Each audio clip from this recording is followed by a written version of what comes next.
High viewers, இந்த வாரம் நான் பார்க்க போவது இந்து வர்மா. அவர் ஒரு passionate Bharatanatyam dancer, teacher and research scholar.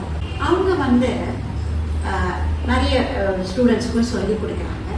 இந்த பரதநாட்டிய பாரம்பரியத்தை எப்படி மெயின்டைன் பண்ணணும்னு ரொம்ப பாடுபடுறாங்க. அதனாலேயே அவங்க நிறைய ரிசர்ச் பண்ணி நிறைய டாக்குமெண்ட்ரி எல்லாம் எடுத்து வச்சிருக்காங்க. வாருங்கள் அவரை சந்திப்போம். இந்து வர்மா, நீங்க ஒரு பரதநாட்டியம் டான்சர் அண்ட் டீச்சர். நீங்க யார்கிட்ட கத்துனீங்க? என்னோட முதல் குரு Kamala Lakshman. My mother enrolled me in her class. நான் 5 வயசுலேருந்து அவங்களோட ட்ரெயின் பண்ணிட்டு வந்தேன். என்னோட அரங்கேற்றம் எல்லாமே அவங்க தான் செஞ்சு வச்சிருந்தேன். கமலா ஆண்டி ஸ்டேட்ஸுக்கு போனதுக்கு அப்புறம் in the early 80s நான் கொஞ்ச நாள் I stayed away from dancing.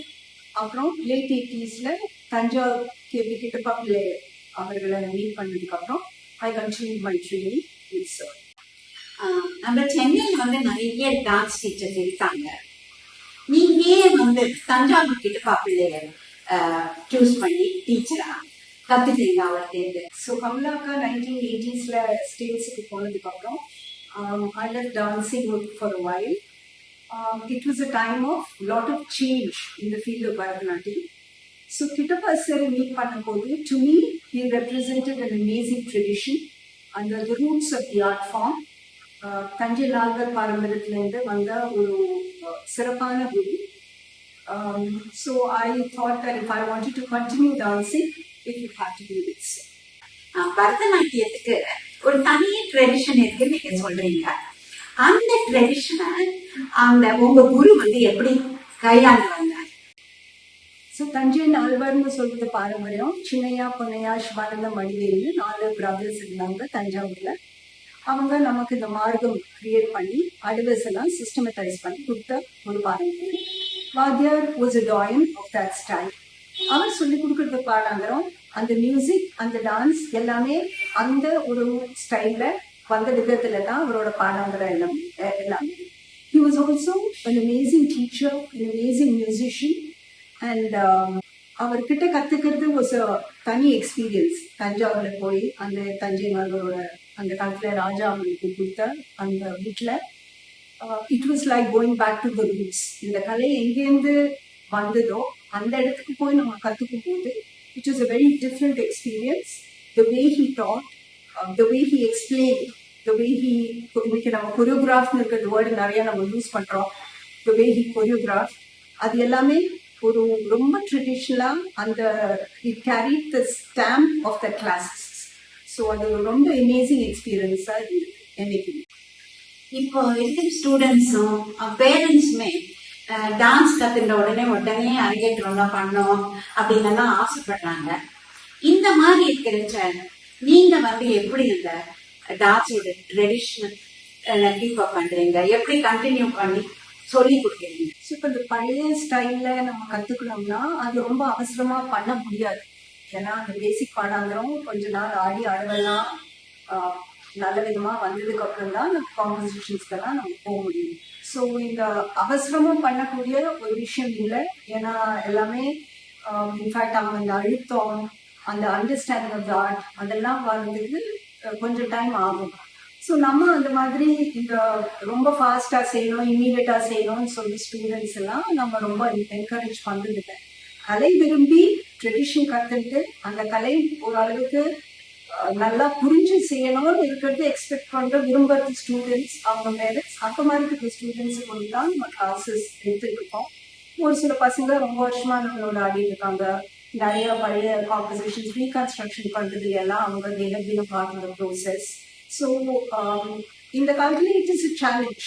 But கலை விரும்பி அந்த ப்ரோசஸ் கண்டினியூ பண்ணி ஃபுல்லா கத்துட்டு அதுல ஒரு ஈடுபாடோட செய்யணும்னு இருக்கிறது இன்ட்ரெஸ்ட் இருக்கிறவங்களுக்கு நம்ம கிளாஸஸ் இருக்கிறோம். இந்த இன்ஸ்டன்ட் அரங்கேற்றம், இமீடியட் ப்ரோக்ராம்ஸ் அதெல்லாம் கொஞ்சம்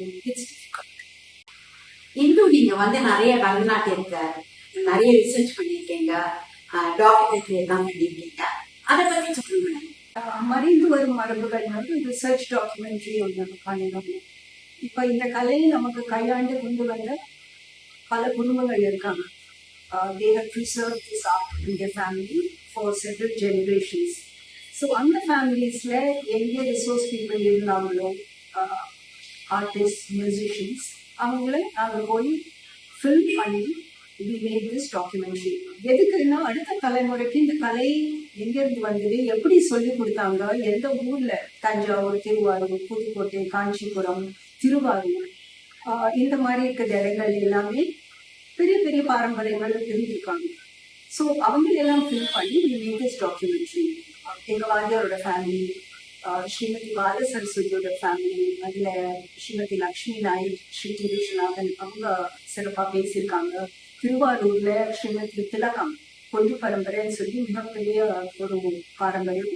அவங்க கோவில்ல அவங்க தியாகேஸ்வர வஞ்சி இதெல்லாம் எப்படி அவங்க குடும்பம் ஆடினாங்க, அந்த கலையை பற்றி எல்லாம் அவங்க கோவில்ல எப்படி அவங்க கையாண்டு வந்தாங்கன்னா ரொம்ப அழகாக அவங்க எக்ஸ்பிளைன் பண்ணியிருக்காங்க. So it was a very interesting process. ஏன்னா இன்னைக்கு நம்ம சிட்டியில நம்ம பார்க்க முடியாத பல ரிசோர்ஸ் பீப்புளை நாங்கள் மீட் பண்ணி இன்ட்ராக்ட் பண்ண முடிஞ்சது. And private screenings, research scholars பார்க்கணும்னு விரும்புகிறவங்க வந்து they come and watch the film. So they find information which they may not be able to get otherwise. நீங்க வந்து நிறைய பரதநாட்டியத்துல ரிசர்ச் பண்ணியிருக்கீங்க, டாக்குமெண்ட்ரி எல்லாமே பண்ணியிருக்கீங்க. பட் இந்த பரதநாட்டிய பாரம்பரியம் பற்றி நீங்க எவ்வாறு அவேர்னஸ் கிரியேட் பண்ண போகிறீங்க? ட்ரெடிஷன் விரும்பி கற்றுக்க வரவங்க நிறைய பேர் இருக்காங்க. ஒரு தேடல் தான், இன்னும் கொஞ்சம் சீரியஸாக பாரம்பரியமாக கற்றுக்கணும்னு சொல்றது பசங்க அதான் அப்போ நம்ம கிளாஸஸ் எடுத்துட்டு தான் இருக்கோம். லெக்சர் டெமான்ஸ்ட்ரேஷன், ஒர்க் ஷாப்ஸ் விரும்பி கூப்பிட்ட இடத்துல நம்ம போய் இந்த பாரம்பரியத்தை பற்றி சொல்கிறோம், ஆடுறோம், அந்த டாக்குமெண்ட்ரி ஸ்க்ரீன் பண்ணுறோம். ஸோ இப்படி ஒரு ட்ரெடிஷன் இருந்தது. இந்த மாதிரி இருக்கிறது மாஸ்டர்ஸ், டீச்சர்ஸ் நமக்கு ரொம்ப அழகாக அந்த கல்யாணத்தை கொண்டு வந்து வச்சுருக்காங்க. அவேர்னஸ் கிரியேட் பண்ணுறதுக்காக இந்த வேலைகள் தொடரும். நீங்க வந்து ஒரு Bharatanatyam performer, at the same time டீச்சராகவும் இருக்கீங்க. அது இவ்வாறு செய்யறதுனால உங்களுக்கு கிடைக்கும் மன திருப்தியை பற்றி எங்களிடம் பகிர்ந்து. என்னைக்குமே நான் ஒரு பக்தர், devotee of God and a devotee of all the amazing traditions that we have in our country. So எனக்கு என்றைக்குமே நான் இந்த கலையை ஒரு அர்ப்பணமாக தான் பார்த்துருக்கேன். அந்த போர்ஷன் இந்த கலையில இல்லைன்னா எனக்கு அதுக்கு மீனிங் கிடையாது. இது it's something that you grow into. நம்ம போக போக நம்ம ஆரம்பிக்கிறோம். As we grow as a person நம்ம எக்ஸ்பீரியன்ஸ் பண்ணுறது ஒரு சில எமோஷன்ஸ் இது. ஸோ எனக்கு அது அர்ப்பணமாக தான் இன்ன வரைக்கும் அந்த கலையை பார்த்துருக்கேன். அது என்னோட ஸ்டூடெண்ட்ஸுக்கும் அதை நம்ம முழுக்க சொல்லித்தர முடியலைன்னா கூட we talk about this, we discuss this. அது ட்ரெடிஷனோட அது ஒரு ரொம்ப இம்பார்ட்டண்ட்டான ஒரு பார்ட்டாக தான் இருக்குது. The philosophy, the culture from where it came, அது எல்லாமே இந்த கலையோட இணைந்து வந்த விஷயங்கள். ஸோ அது நம்ம செப்பரேட் பண்ண முடியாது.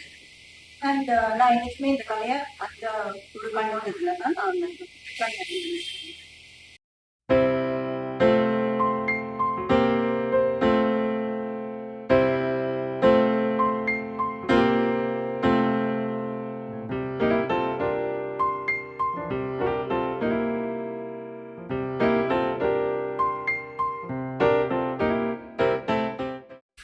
என்ன நேயர்களே, இந்து வர்மா அவர்கள் பரதநாட்டியத்தை பற்றி நிறைய விஷயத்தை நம்மிடம் பகிர்ந்து கொண்டார். இந்த கலந்துரையாடல் உங்களுக்கு பிடித்திருக்கும் என்று நினைக்கிறேன். அடுத்து வேறொரு விருந்தினரை சந்திக்கும் வரை உங்களிடமிருந்து விடைபெறுவது பார்வதி பாலகிருஷ்ணன்.